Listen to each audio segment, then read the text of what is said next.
As mentioned today, it began the 2020 state legislative session. And now the governor, well, he was up first, giving his yearly speech just a few hours ago. And state lawmakers from both sides of the aisle giving their thoughts on what they thought the governor's message was. Our Joey Prechtel has been at the State House all day. And Joey, I was there as well. I felt like the mood was positive and optimistic. Does that continue now in the afternoon?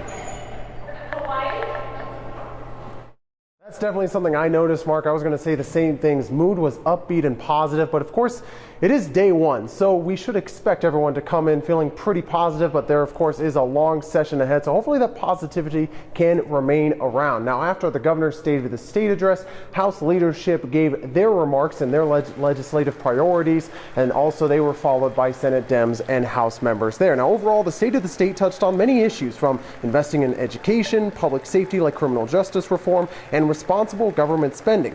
Now, the recommended budget calls for an increase in funding to continue promoting literacy programs across the state. And that's something both the House Republicans and the Democrats in both chambers can get on board with. I think that no one can criticize the need for increased investment and increased emphasis put on the literacy programs in the state of Idaho. The governor's investment in literacy is paramount.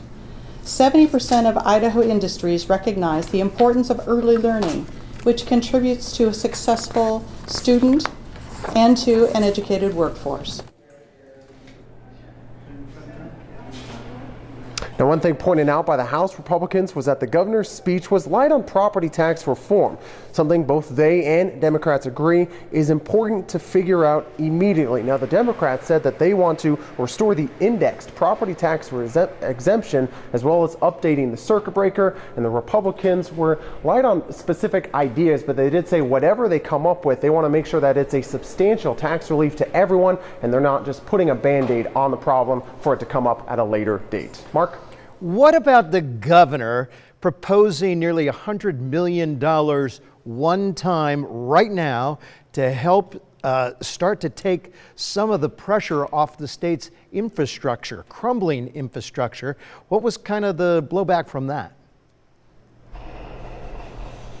When it came down to transportation, Mark, the Democrats were excited to see that. I know Senator Michelle Stennett, the minority leader in the Senate, said she was excited to see that investment. And of course, in his State of the State, the governor also talked about how he's working with transportation experts to come up with a study to figure out those long-term needs. So it's going to be interesting to see what comes out of that study.